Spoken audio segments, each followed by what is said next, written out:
إن الحمد لله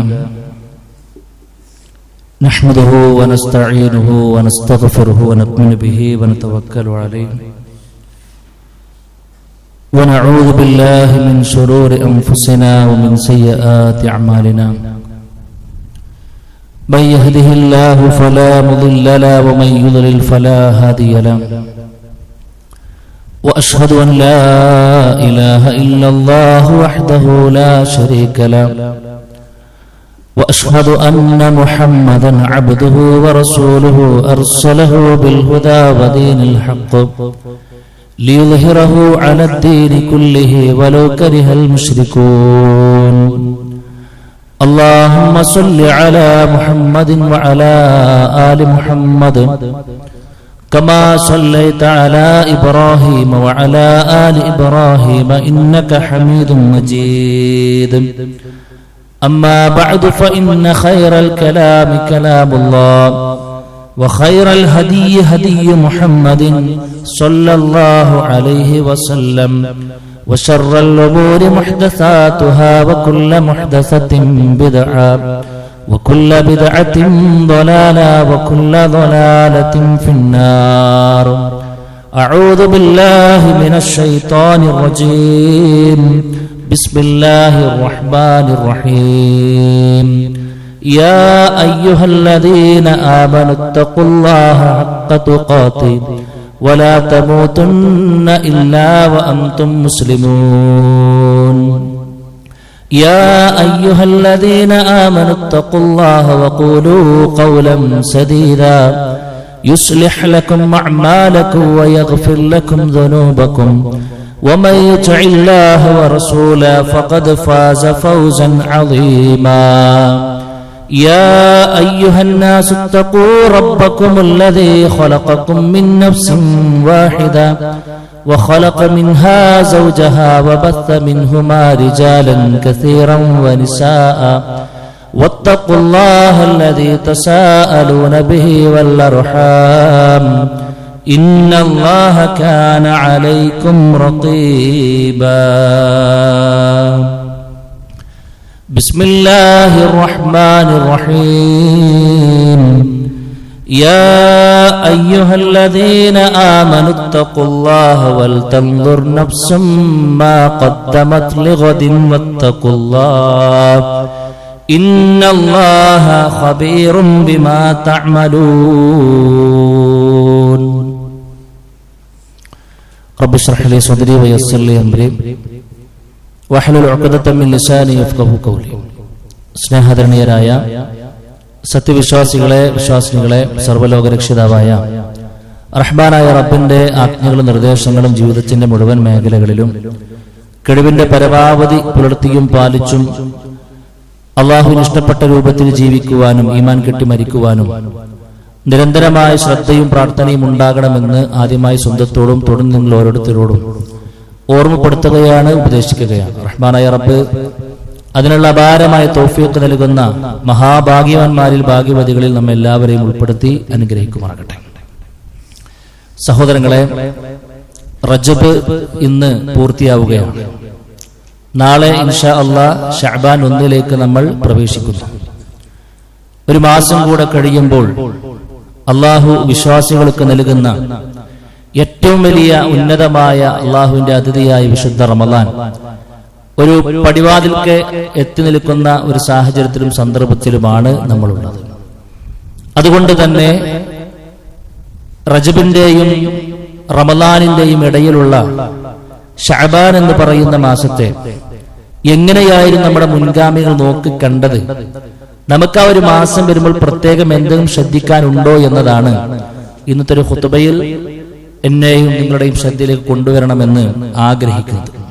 സഹോദരങ്ങളെ, അല്ലാഹു സുബ്ഹാനഹു വ തആല നമുക്ക് നൽകുന്ന ഉന്നതമായ റമളാൻ എന്ന അവസരത്തെ ഒരു സെക്കൻഡ് പോലും അത് മിസ്സാകാതെ, പ്രയാസങ്ങൾ ഏൽക്കാതെ, അവസരങ്ങൾ നഷ്ടപ്പെടാതെ അതിന് എല്ലാ അർത്ഥത്തിലും ഉപയോഗപ്പെടുത്തണമെന്ന് ആഗ്രഹിക്കുന്നവരായിരിക്കും നമ്മൾ.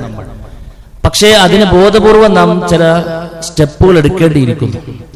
അതിന് ഏറ്റവും നല്ല ഒരുക്കങ്ങൾ നടത്താൻ നാം പ്രത്യേകം ശ്രദ്ധിക്കേണ്ടതുണ്ട്. റമദാനിന് വേണ്ടി ഒരുങ്ങുക എന്ന് പറയുമ്പോൾ പലപ്പോഴും നമ്മുടെ മനസ്സിലേക്കൊക്കെ വരുന്നത് വീടും പരിസരവും ഒക്കെ ഒന്ന് വൃത്തിയാക്കി ഒരുങ്ങുന്നതിനെ കുറിച്ചായിരിക്കാം. ഒരു പക്ഷേ വസ്ത്രമൊക്കെ നേരത്തെ എടുത്തു വെക്കുന്നതിനെ കുറിച്ചായിരിക്കാം, അല്ലെങ്കിൽ ധാന്യങ്ങളും മറ്റുമൊക്കെ നേരത്തെ ശേഖരിച്ചു വെക്കുന്നതിനെ കുറിച്ചായിരിക്കാം. അതെല്ലാം ഒരു ഭാഗത്ത് നടന്നോട്ടെ, കുഴപ്പമില്ല. പക്ഷെ അതിന് അപ്പുറത്ത് ആത്മീയമായി ഒന്ന് ഒരുങ്ങാൻ നമുക്ക് കഴിയണം. മഹാനായ റസൂൽ കരീം സല്ലല്ലാഹു അലൈഹി വസല്ലമയും സ്വഹാബത്തും ഒക്കെ ശഅബാൻ മാസത്തെ സ്വീകരിച്ചിരുന്നത് റമളാൻ മാസത്തിലേക്ക് എല്ലാ നിലക്കും ഒന്ന് ഒരുങ്ങാൻ വേണ്ടിയിട്ടായിരുന്നു. നമുക്ക് എപ്പോഴും അറിയാവുന്ന ഒരു കാര്യമാണല്ലോ, ഒരു കാര്യം നല്ല നിലക്ക് വിചാരിച്ച പോലെ നടക്കണമെന്നുണ്ടെങ്കിൽ ഒരു ഒരുക്കം ആവശ്യമാണല്ലോ. നമ്മുടെ നിത്യജീവിതത്തിലെ എല്ലാ മേഖലകളിലും നമ്മൾ ആ ഒരു കാര്യം പ്രത്യേകം ശ്രദ്ധിക്കുന്നവരുമാണ്.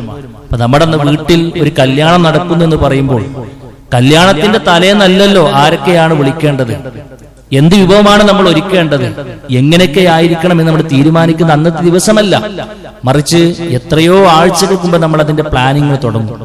നമ്മളൊരു വീട് വെക്കുന്നു, അന്നത്തെ ഒരു ദിവസമാണ് നമ്മൾ പോവുക അല്ല, അതിന്റെ എത്രയോ മുൻപ് നമ്മൾ പ്ലാനിങ് തുടങ്ങും.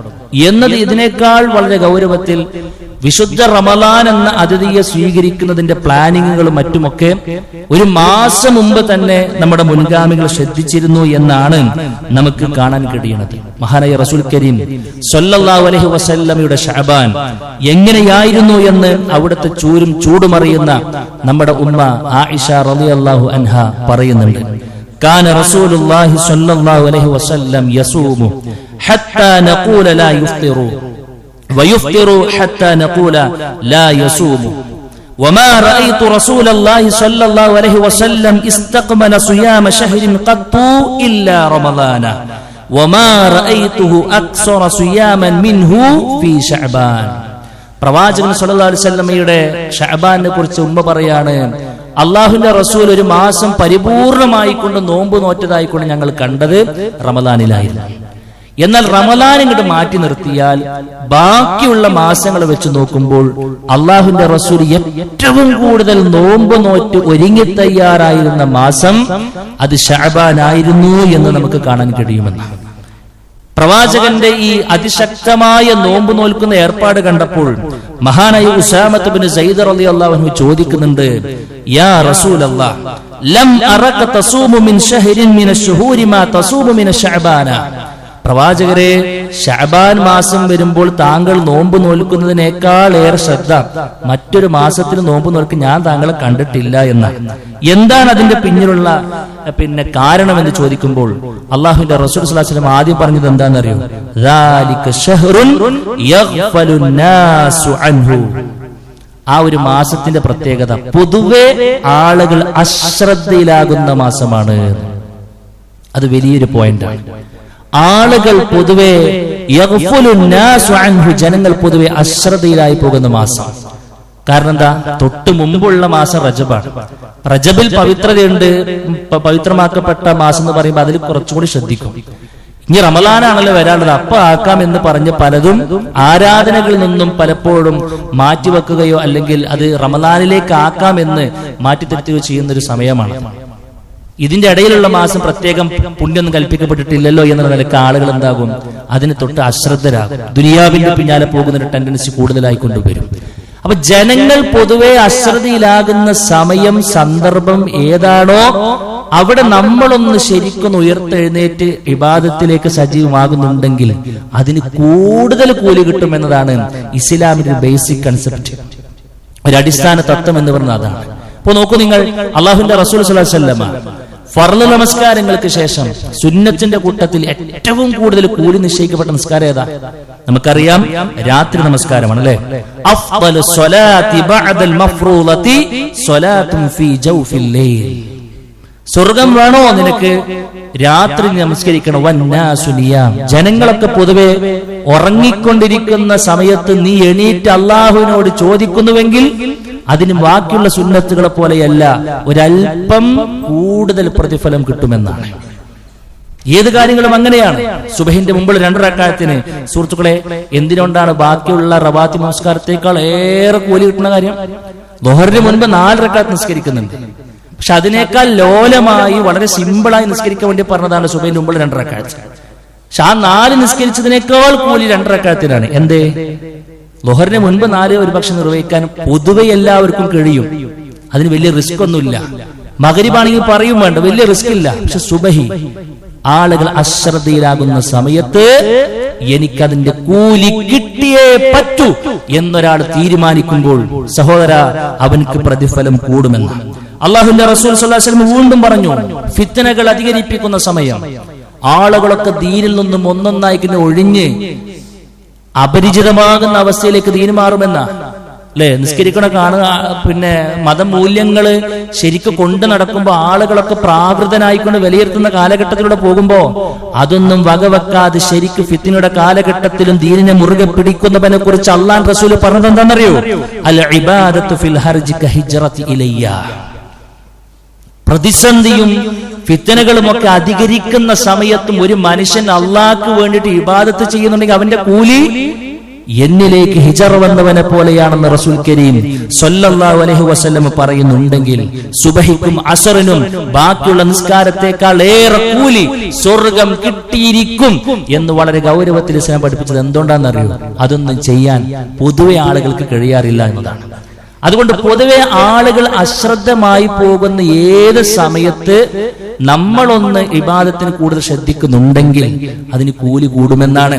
അപ്പൊ കൂടുതൽ കൂലി കിട്ടാൻ ഈ ഒരു സമയം നമ്മൾ ഉപയോഗപ്പെടുത്തണമെന്ന് റസൂൽ കരീം സ്വല്ലല്ലാഹു അലൈഹി വസല്ലമ നമ്മളെ പഠിപ്പിക്കുകയാണ്.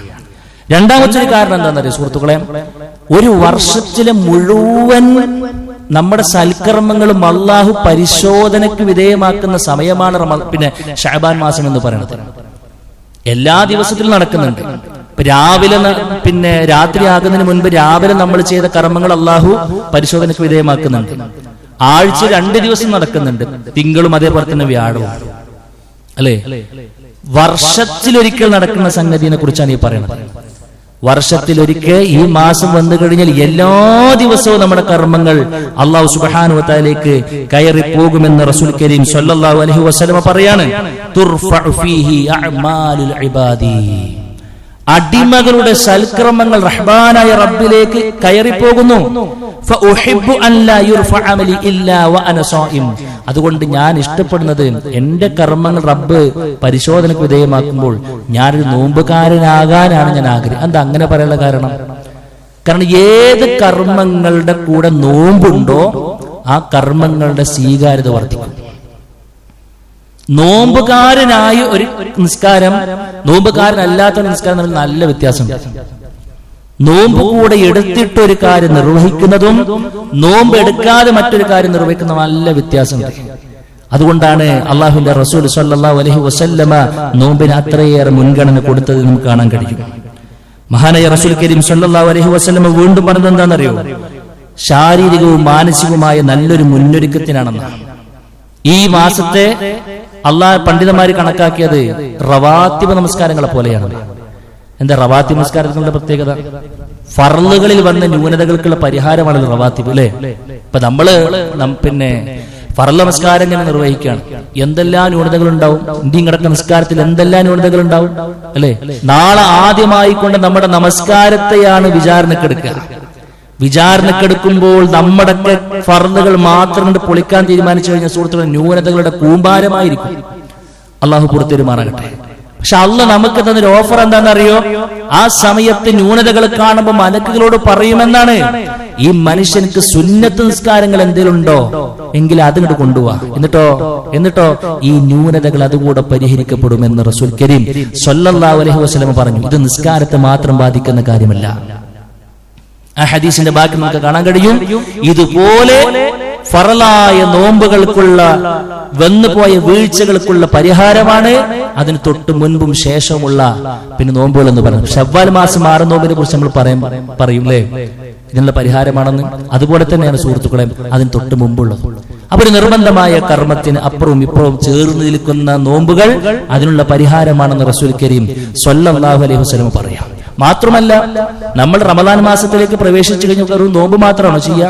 അല്ല, ബാക്കിയുള്ള ഒരുപാട് സൽക്കർമ്മങ്ങൾ ചെയ്യാൻ വേണ്ടി തീരുമാനിച്ചതാണ് നമ്മൾ. അല്ലാഹു തൗഫീഖ് നൽകുമാറാകട്ടെ. പക്ഷെ അതിലൊക്കെ വരുന്ന എല്ലാ പോരായ്മകളും സുഹൃത്തുക്കൾ അതിന്റെ അപ്പുറം ഇപ്പുറമൊക്കെ ചെയ്യുന്ന കർമ്മങ്ങളെ കൊണ്ട് പരിഹരിക്കപ്പെടുമെന്ന് റസൂൽ കരീം സ്വല്ലല്ലാഹു അലൈഹി വസല്ലം പറയുമ്പോൾ, അങ്ങനെ റമളാനിലെ ഞാൻ നിർവഹിക്കാൻ തീരുമാനിച്ച ഒരു കർമ്മത്തിലും യാതൊരുവിധ ഫാൾട്ടും പരലോകത്തെത്തുമ്പോൾ ഇല്ലാതിരിക്കാൻ ഞാൻ ഈ മാസത്തെ ഉപയോഗപ്പെടുത്തുന്നു എന്നാണ് റസൂൽ കരീം സ്വല്ലല്ലാഹു അലൈഹി വസല്ലമ നമ്മളെ പഠിപ്പിച്ചിട്ടുള്ളത്. അതുകൊണ്ട് തന്നെ നമ്മുടെ മുൻഗാമികൾ ഈ മാസത്തെ വിളിച്ചൊരു വേറൊരു പേരെന്താണെന്നറിയോ സുഹൃത്തുക്കളെ? ഷഹ്റുൽ ഖുർആ. ഷഹ്റുൽ ഖുർആ, വായനക്കാരുടെ അഥവാ വിശുദ്ധ ഖുർആൻ പാരായണം ചെയ്യുന്നവരുടെ മാസം എന്നാണ്. വിശുദ്ധ ഖുർആൻ പാരായണം ചെയ്യുന്നവരുടെ മാസം. റമളാനെ കുറിച്ചല്ല പറഞ്ഞത്, റമളാൻ തൊട്ട് മുൻപുള്ള കാര്യമാണ്. അപ്പൊ നമ്മൾ എന്താക്കണം? ഈ മാസത്തിൽ തന്നെ വിശുദ്ധ ഖുർആനുമായിട്ട് നല്ലൊരു അറ്റാച്ച്മെന്റ് വരണം. സാധാരണഗതിയിൽ ഈ റമളാൻക്കൊക്കെ ഉണ്ടാകുന്ന ഒരു പ്രയാസം എന്താ വെച്ച് കഴിഞ്ഞാല് ഒരു പിന്നെ തുടക്കത്തിൽ ആവേശം ഉണ്ടാവും. പലപ്പോഴും നമ്മൾ കണ്ടിട്ടുണ്ട്, തുടക്കത്തിൽ ആവേശം ഉണ്ടാവും. ആദ്യത്തെ ഒരു ദിവസം ഒരുപാട് ആളുകൾ ഉണ്ടാവും. ഒരു 5-6 ദിവസം കഴിഞ്ഞ് അതിങ്ങനെ കുറവാവും. പിന്നെ ഇങ്ങനെ അവസാന 10 ആകുമ്പോഴേക്കും നല്ല ഗണ്യമായ കുറവ് എല്ലാ ഏരിയകളും നമുക്ക് കാണാൻ കഴിയും. ആദ്യത്തെ ഒരു ദിവസം വളരെ ആവേശത്തോടു കൂടെ ഖുർആൻ പാരായണമൊക്കെ തുടങ്ങി വെച്ചിട്ടുണ്ടാവും. കുറച്ച് ദിവസം കഴിയുമ്പോഴേക്കും അത് ഇട്ടുവിടുകയാണ്. ഒരു തവണ പോലും ഖത്തം തീർക്കാനുള്ള തൗഫീക്ക് ലഭിക്കപ്പെടാതെ പോകുന്ന എത്രയോ വരുന്ന മനുഷ്യന്മാർ. അതെന്താണെന്നറിയോ? അത് നമുക്ക് ശീലമാകാത്തത് കൊണ്ടാണ്. ഇപ്പൊ ചില ആളുകൾ, നമ്മുടെ മുൻഗാമികളൊക്കെ റമളാൻ മാസത്തിലേക്ക് പ്രവേശിച്ചു കഴിഞ്ഞ ഒരു ദിവസം തന്നെ 2 തവണ ഖത്തം തീർത്തിരുന്നു. പിന്നെ 3 ദിവസമാകുമ്പോഴേക്കും ഖത്തം തീർത്തിരുന്നു. ചുരുങ്ങിയതാ പറയണത്. ബാക്കിയുള്ള ദിവസങ്ങളിൽ മാക്സിമം കഴിഞ്ഞാൽ 3 ദിവസത്തിന്റെ ഉള്ളിൽ തീർക്കാൻ പാടില്ല എന്നാ പറയാം. 3 ദിവസം വരെ മാറ്റിവെക്കണം. അതിന് അപ്പുറത്ത് തീർക്കാൻ ലൈസൻസ് കൊടുക്കുമായിരുന്നെങ്കിൽ ചെയ്യുമായിരുന്നു. പക്ഷെ റമളാനിൽ അങ്ങനത്തെ ഒരു പരിധി വെച്ചിട്ടില്ല. അവരെപ്പോഴും പ്രാർത്ഥിക്കുമായിരുന്നു. അപ്പൊ ഇതിനെ കുറിച്ച് പറഞ്ഞപ്പോ ഇതൊക്കെ കേൾക്കുമ്പോൾ ഒരു പക്ഷെ നമുക്ക് അത്ഭുതം തോന്നിയേക്കാം. ഈ അടുത്ത് ഷെയ്ഖ് ഒരു ദർസിൽ പറഞ്ഞു, പിന്നെ ഇത് ഞാൻ ആദ്യം കേട്ടപ്പോൾ എനിക്കൊരു അത്ഭുതം ഉണ്ടായിരുന്നു. എങ്ങനെയാണ് ഒരു ദിവസം 2 തവണ ഒക്കെ ഖുർആൻ പാരായണം ചെയ്യാൻ കഴിയുക? ഇപ്പോൾ എനിക്കത് മനസ്സിലായതാ. എന്താ ഇപ്പോൾ മനസ്സിലാകാനുള്ള കാരണം? ഇപ്പൊ നമ്മുടെ കൈകളിൽ മൊബൈലുകൾ വന്നപ്പോൾ നമ്മുടെ സ്ക്രീൻ ടൈം മാത്രം നോക്കിയാൽ മതി. 8-9 മണിക്കൂറൊക്കെ ഇതിന്റെ മുമ്പിൽ ഇരിക്കുന്ന ആളുകളുണ്ട്. നമ്മുടെ എല്ലാവിധ ആസ്വാദനങ്ങളും സ്ക്രീനിലേക്ക് ചുരുങ്ങിയപ്പോൾ ആസ്വാദന തലം കണ്ടെത്തുന്നിടത്ത് സമയം ചെലവഴിക്കാൻ നമുക്ക് കഴിയും, ഒരു മനുഷ്യർക്ക് കഴിയുമെന്നത് യാഥാർത്ഥ്യമാണ്. നമ്മുടെ മുൻഗാമികളുടെ ആസ്വാദനം ഖുർആനിന്റെ വരികളിലായിരുന്നു. മുൻഗാമികളുടെ ആ ഒരു താല്പര്യം വിശുദ്ധ ഖുർആന്റെ തഫ്സീറുകളിലായിരുന്നു. അതിന്റെ പാരായണത്തിലും അതിന്റെ പഠനത്തിലും അതിനെക്കുറിച്ചുള്ള ചിന്തയിലും ജീവിതത്തിലേക്ക് തട്ടിച്ചു നോക്കലിലും റഹ്മാനായ റബ്ബേ ഒരുപാട് തിരിച്ചാനുണ്ടല്ലോ എന്ന ചിന്ത കൈവരിക്കുന്നതിലും അതിന് ഇനി എങ്ങനെ മാറ്റിത്തിരുത്താമെന്ന് പ്ലാനിങ് ചെയ്യുന്നതിലുമായിരുന്നു ജീവിതത്തിലുടനീളം അവരുണ്ടായിരുന്നത്. അതുകൊണ്ട് അവർക്ക് പാരായണം ചെയ്യാൻ കഴിയുമായിരുന്നു എന്നതാണ്. അതൊക്കെ ഒരു സുപ്രഭാതത്തിൽ റമളാൻ 1-ാമത്തെ ദിവസം തുടങ്ങിയ സംഗതി ഒന്നല്ല. അതിങ്ങനെ പ്രാക്ടീസ് അവിടെ എത്തിയതാണ്. നോർമൽ ലൈഫിൽ അവർക്കതുണ്ട്. റമളാൻ തൊട്ട് മുമ്പത്തെ മാസം വരുമ്പോൾ ഒന്നും കൂടെ അവർ അതിന്റെ പിന്നെ കനം കൂട്ടിയിരുന്നു എന്നതാണ്. ധാരാളക്കണക്കിന് പാരായണം ചെയ്തിരുന്നു എന്ന് നമുക്ക് കാണാൻ കഴിയും. അതുകൊണ്ട് തീരുമാനിക്കുക, ഇൻഷാ അല്ലാഹ് നമ്മൾ റമളാൻ മാസം വന്നെത്തിയാൽ എന്തൊക്കെ ചെയ്യുമെന്നാണ് നമ്മൾ തീരുമാനിക്കുന്നത്, അതിന്റെ എല്ലാം ഒരു മിനി വേർഷൻ ഏറ്റവും നല്ല രൂപത്തിൽ ചെയ്ത് തുടങ്ങാനുള്ള സമയം ആയിട്ടുണ്ട് എന്ന് നമ്മൾ മനസ്സിലാക്കുക. റസൂൽ കരീം സ്വല്ലല്ലാഹു അലൈഹി വസല്ലമയും സ്വഹാബത്തും വിശുദ്ധ റമളാനിന് തൊട്ട് മുൻപുള്ള ശഅബാൻ മാസത്തെ എങ്ങനെ നോക്കിക്കണ്ടുവോ അതിന് തുടക്കം മുതൽ ഇൻഷാ അല്ലാഹ് ഒടുക്കം വരെ നമുക്കും ആ ഒരു ചര്യയിലൂടെ പോകാൻ കഴിയേണ്ടതുണ്ട് എന്നുള്ളതാണ് സൂചിപ്പിക്കുവാനുള്ളത്. റഹ്മാനായ റബ്ബ് എല്ലാ അർത്ഥത്തിലും അത് ആ ഒരു ലക്ഷ്യത്തിലേക്ക് എത്തിക്കുവാനുള്ള തൗഫീഖ് നമുക്ക് നൽകി അനുഗ്രഹിക്കുമാറാകട്ടെ. അഖൂലു ഖൗലി ഹാദാ അസ്തഗ്ഫിറുല്ലാഹ ലി വലക്കും വലിജമീഇൽ മുസ്ലിമീന വസ്തഗ്ഫിറു മിൻ കുല്ലി ദംബ് ഇന്നഹു ഹുവൽ ഗഫൂറുർ റഹീം.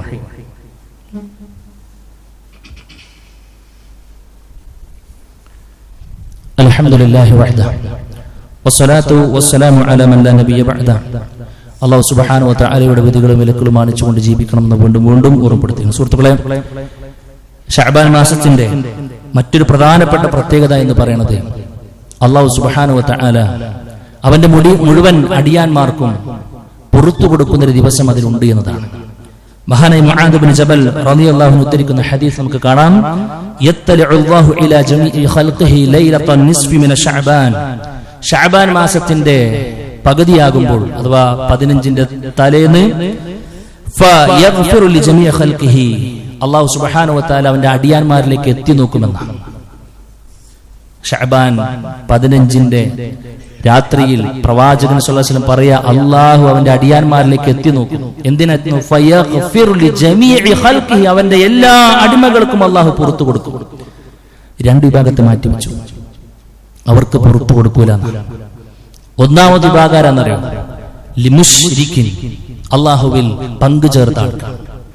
അല്ലാഹുക്ക് കൊടുക്കേണ്ട ഹക്കിൽ എന്തെങ്കിലും ഒന്ന് മറ്റു ആളുകൾക്ക് കൊടുക്കുന്നുണ്ടെങ്കിൽ, അത് നബിയോടാകട്ടെ സ്വാലിഹീങ്ങളോടാകട്ടെ ആരോടാകട്ടെ, തങ്ങന്മാർക്കാകട്ടെ ബീവിമാർക്കാകട്ടെ, എവിടെയും കൊണ്ടുപോയി കൊടുക്കുന്നുണ്ടെങ്കിൽ, അവന്റെ ആഗ്രഹങ്ങളും അഭിലാഷങ്ങളും മറ്റൊരാൾ ചോദിച്ചിട്ടുണ്ടെങ്കിൽ, അള്ളാഹ്ക്ക് കൊടുക്കേണ്ട ഇബാദത്തിൽ ഏതെങ്കിലും ആവശ്യം മറ്റാർക്ക് കൊടുക്കുന്നുണ്ടെങ്കിൽ, സുഹൃത്തെ മാറണം എന്നുള്ളത് സൂചിപ്പിക്കാനുള്ളത്. ഇത്ര വലിയൊരു ഓഫർ കിട്ടിയിട്ട് എല്ലാ കർമ്മങ്ങളും റഹ്മാനായ റബ്ബിലേക്ക് എല്ലാ ദിവസവും കയറിപ്പോയി വിചാരണകൾ നടന്ന് അവിടെ തന്നെ ആ നിലക്കുള്ള റഹ്മാനായ റബ്ബ് നമ്മളെ കുറിച്ച് തൃപ്തിപ്പെട്ട് പകുതിയാകുമ്പോൾ എല്ലാ ആളുകൾക്കും പുറത്തു കൊടുക്കാൻ വേണ്ടി റെഡിയായി നിൽക്കുമ്പോൾ നമ്മുടെ ചില അശ്രദ്ധകൾ കാരണം, പഠിക്കാനുള്ള മനസ്സ് കാണിക്കാത്തതിന്റെ കാരണം, പാരമ്പര്യത്തിന്റെ ഊക്ക് പറഞ്ഞത് കാരണം, ഞങ്ങളാണ് കൂടുതലെന്ന വീമ്പിളക്കിയത് കാരണം പല ആളുകളും ഇന്നും നഊദു ബില്ലാഹ് ശിർക്കൻ ആശയങ്ങളിലാണുള്ളത്.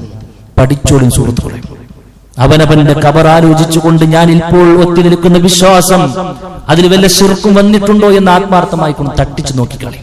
രണ്ടാമത്തെ ടീമാരാന്നറിയോ? ഔ മശാഹിൻ, അഥവാ പരസ്പരം പിണങ്ങി നിൽക്കുന്ന ആളുകളാണ്, അകാരണമായി പിണങ്ങി നിൽക്കുന്ന ആളുകളാണ്, തെറ്റി തമ്മിലടിച്ചു നിൽക്കുന്ന ആളുകളാണ്. അവരുടെ പിണക്കം മാറ്റിവെക്കാതെ രണ്ടു പേർക്കും റഹ്മാനായ റബ്ബ് പുറത്തു കൊടുക്കൂല. എത്ര വലിയ നഷ്ടമാ സുഹൃത്തുക്കളെ. ദുനിയാവിന്റെ ഇത്തിരി പോകുന്ന നിസ്സാര കാരണങ്ങളുടെ പേര് പറഞ്ഞ് ഈഗോ അടിച്ച് ഒന്ന് താന്നു കൊടുക്കാനുള്ള മനസ്സ് കാണിക്കാതെ വീമ്പിളക്കി നെഞ്ചും പിരിച്ച് നടന്നാൽ പരലോകത്തേക്ക് ഒന്നും ഉണ്ടാവില്ല. അള്ളാഹുവിന്റെ ഒരു ഓഫറും ആ മനുഷ്യർക്ക് കിട്ടൂല. രണ്ട് കാര്യം പറഞ്ഞത്, ഒന്ന് അള്ളാഹുവിനോടുള്ള ഹക്ക്, രണ്ട് സൃഷ്ടികളോടുള്ള ഹക്ക്. രണ്ട് ആ പേരോടും നമുക്ക് ചില ഹക്കുകളുണ്ട്. അത് മനോഹരമായി പൂർത്തീകരിച്ച് താഴേണ്ടടുത്ത് താഴ്ന്നും പുറത്തു കൊടുക്കേണ്ടത് പുറത്തു കൊടുത്തും വിട്ടുകൊടുത്തും മാപ്പ് കൊടുത്തും ഒക്കെ എല്ലാവരോടും നല്ല ബന്ധം കാത്തു സൂക്ഷിച്ചാൽ ഇൻഷാ അല്ലാഹ് റഹ്മാനായ റബ്ബ് വർഷത്തിൽ ഒരിക്കൽ നമുക്ക് നൽകാൻ പോകുന്ന തൗഫീഖ് സഹോദര തടയപ്പെടുകയില്ല. അല്ലാഹു സ്വീകരിക്കുമാറാകട്ടെ. അതുകൊണ്ട് ആ ഒരു കാര്യം വളരെ ഗൗരവത്തിൽ നാം പ്രത്യേകം ശ്രദ്ധിക്കണം എന്നുള്ളതാണ് സൂചിപ്പിക്കുവാനുള്ളത്. അതുകൊണ്ട് എല്ലാ അർത്ഥത്തിലും ശഅബാൻ മാസത്തിന്റെ മഹത്വം നമ്മൾ ഉൾക്കൊണ്ട് പ്രവാചകൻ സല്ലല്ലാഹു അലൈഹി വസല്ലം പഠിപ്പിച്ച ആരാധനകളുടെ വിഷയത്തിൽ കണിശത പുലർത്തി വിശുദ്ധ റമദാനിലേക്കുള്ള എല്ലാ നിലക്കും മാനസികവും ശാരീരികമായ ഒരുക്കങ്ങൾ നടത്തി അതിന് തടസ്സമാകുന്ന എല്ലാവിധ ചെയ്തികളിൽ നിന്നും വിട്ടുനിന്ന് ഏറ്റവും നല്ല രൂപത്തിൽ അള്ളാന്റെ റസൂൽ എങ്ങനെ റമദാനിലേക്ക് പ്രവേശിച്ചോ അങ്ങനെ പ്രവേശിക്കാൻ ഇൻഷാ അല്ലാഹ് നമുക്ക് കഴിയേണ്ടതുണ്ട്. അല്ലാഹു തൗഫീഖ് നൽകി അനുഗ്രഹിക്കുമാറാകട്ടെ. സഹോദരങ്ങളെ, കൂട്ടത്തിൽ ഒരു കാര്യം കൂടെ സൂചിപ്പിക്കാനാണ്. നമുക്കറിയാം നമ്മുടെ വളർന്നു വരുന്ന തലമുറ എത്ര വലിയ അപകടത്തിലാണ് എന്നുള്ളത് ഓരോ ദിവസവും വരുന്ന പത്ര റിപ്പോർട്ടുകളും മറ്റുമൊക്കെ ബോധ്യപ്പെടുത്തിക്കൊണ്ടേയിരിക്കുകയാണ്. കഴിഞ്ഞൊരു ഖുത്ബയിൽ നമ്മൾ ലഹരിയുമായി ബന്ധപ്പെട്ട കാര്യങ്ങൾ സൂചിപ്പിച്ചു. നമ്മുടെ മക്കളൊക്കെ ജീവിക്കുന്ന പരിസരം അവർക്ക് പോലും അറിയാത്ത ചെറിയൊരു അശ്രദ്ധ കൊണ്ട് വലിയ ആഴങ്ങളിലേക്ക് പോയി പതിക്കാൻ ഉതകുന്ന എല്ലാവിധ ശൈത്താന്റെ ട്രാപ്പുകളുമുള്ള ഒരു കാലഘട്ടത്തിലാണ് ഉള്ളത്. മദ്യത്തിനും ലഹരിക്കും മദിരാശിക്കും പെണ്ണിനും കള്ളിനുമൊക്കെ വഴിപ്പെട്ട് അതിനപ്പുറത്ത് മതനിരാസത്തിന് പോലും മുസ്ലിം കമ്മ്യൂണിറ്റിയിൽ നിന്നും മുസ്ലിം ഉമ്മാന്റെയും വാപ്പാന്റെയും മകനായി മകളായി ജനിച്ചിട്ട് മുസ്ലിം തറവാട്ടിൽ കളിച്ച് ചിരിച്ച് വളർന്നിട്ട് ക്യാമ്പസിലേക്ക് പോകുന്നതോടുകൂടെ മറ്റൊരു ആദർശവും പേര് തിരിച്ചു വന്ന് മുർത്തദ്ദായി നരകക്കൊള്ളിയായി ജീവിക്കാൻ പോകുന്ന ആദർശ വ്യതിയാനങ്ങളിലേക്കും പോകുന്ന കുട്ടികളുടെ എണ്ണം കൂടിക്കൊണ്ടിരിക്കുന്നു എന്ന യാഥാർത്ഥ്യത്തെ വിശ്വാസികളെ നമ്മൾ ആരെങ്കിലും ഗൗരവത്തിൽ കണ്ടോ? വളരെ ഗൗരവം, വലിയ അപകടത്തിലാണ് മുസ്ലിം കമ്മ്യൂണിറ്റിയിലെ ആളുകളുള്ളത്. അതുകൊണ്ട് എന്താണെന്നറിയോ, നമുക്ക് ചില ബാധ്യതകളുണ്ട്. ആ മക്കളെ ഒന്ന് ആ എട്ടും പൊട്ടും തിരിയാത്ത പക്വതയുറക്കാത്ത അവരെ ശരിക്കൊന്ന് വിളിച്ചു വരുത്തി ഇതിന് ഗൗരവം ബോധ്യപ്പെടുത്താൻ നമ്മളൊക്കെ ഉള്ളൂ. ഇൻഷാ അല്ലാഹ് ആ ഒരു മഹനീയമായ ഉദ്യമം ലക്ഷ്യം വെച്ചുകൊണ്ട് ഇൻഷാ അല്ലാഹ് അടുത്ത ആഴ്ച ക്യാമ്പസ് തലങ്ങളിൽ മാത്രം പഠിക്കുന്ന 12ാം ക്ലാസ് കഴിഞ്ഞുള്ള കുട്ടികളെ മാത്രം ഉൾപ്പെടുത്തിയിട്ട് ഒരു സീരിയസ് പ്രോഗ്രാം ഇൻഷാ അല്ലാഹ് നമ്മൾ പ്രഖ്യാപിച്ചിരിക്കുകയാണ്. ഒറ്റപ്പാലത്ത് വെച്ച് ഇൻഷാ അല്ലാഹ് ഒരു ക്യാമ്പസ് കോൺഫറൻസ് നടക്കുമ്പോൾ നമ്മുടെയൊക്കെ പരിചയത്തിലുള്ള മക്കളെ അവിടെ എത്തിക്കാൻ എന്തെങ്കിലും ഒരു സ്റ്റെപ്പ് സുഹൃത്തുക്കൾ എടുക്കണം. ഇന്ന് ഇൻഷാ അല്ലാഹ് പുറത്ത് കൗണ്ടറുണ്ട്, നമുക്കറിയാവുന്ന മക്കളുടെ പേരൊന്ന് കൊടുക്കുക, അവർ ബന്ധപ്പെട്ടു. നമ്മുടെ ഒന്ന് പരിചയത്തിലുള്ള ആളുകളെ അവിടെ എത്തണമെന്ന് പറയാം. അവിടെ ഇൻഷാ അല്ലാഹ് നടക്കുന്ന ഒരു 4-5 മണിക്കൂർ നീണ്ടു നിൽക്കുന്ന പ്രോഗ്രാമിൽ അതുമായി ബന്ധപ്പെട്ട അറിവുള്ള ആളുകൾ വന്ന് അവർക്ക് അതിന്റെ ഗൗരവം ബോധ്യപ്പെടുത്തി കൊടുക്കും. നമ്മൾ കാരണം ഒരു കുട്ടി ഒരു മതനിരാശം ഒഴിവാക്കിയാൽ, ഒരു ലഹരി വേണ്ടെന്ന് വെച്ചാൽ, അല്ലേ, ഒരു കുടുംബം രക്ഷപ്പെടില്ലേ സുഹൃത്തുക്കളെ? അവനിലൂടെ അടുത്തൊരു തലവർ രക്ഷപ്പെടൂലേ? അവനിലൂടെ ഉണ്ടാകുന്ന മക്കളെ രക്ഷപ്പെടുത്താൻ നമുക്ക് കഴിയില്ല. എത്ര വലിയ ഉദ്യമമാണ് നമ്മൾ നടത്തുന്നത് നമ്മൾ ബോധ്യപ്പെട്ടുകൊണ്ട് ഇൻഷാ അല്ലാഹ് ഈ ഒരു സമയത്ത് ഗൗരവത്തിൽ ചിന്തിച്ച് ഒന്നൊന്നും മാറിയെന്ന് ചിന്തിക്കുക. നമ്മുടെ അറിവിൽ നമ്മുടെ കുടുംബത്തിലൊക്കെ ആ പ്രായത്തിലുള്ള മക്കളുണ്ടെങ്കിൽ അവരുടെ പേരും നമ്പറൊക്കെ ഒന്ന് കൊടുത്ത് ഇതുമായി ബന്ധപ്പെട്ട് സഹകരിക്കണം എന്നുള്ളതാണ് സൂചിപ്പിക്കാനുള്ളത്. എല്ലാ അർത്ഥത്തിലും കൂടെ നിൽക്കുക, പ്രാർത്ഥന കൊണ്ട്, സാമ്പത്ത് കൊണ്ട്, അതേപോലെ തന്നെ ശാരീരികമായി ഇടപെടാൻ കഴിയുന്ന മേഖല, അങ്ങനെ അല്ലാഹു സുബ്ഹാനഹു വ തആല എല്ലാ വിധത്തിലുള്ള അല്ലാഹുവിന്റെ ദീനിനെ ആളുകളിലേക്ക് എത്തിക്കുവാനുള്ള ഈ നമ്മുടെ ചെറിയ എളിയ ശ്രമങ്ങളെ റഹ്മാനായ റബ്ബ് പരിപൂർണാർത്ഥത്തിൽ വിജയിപ്പിച്ചു തരുമാറാകട്ടെ.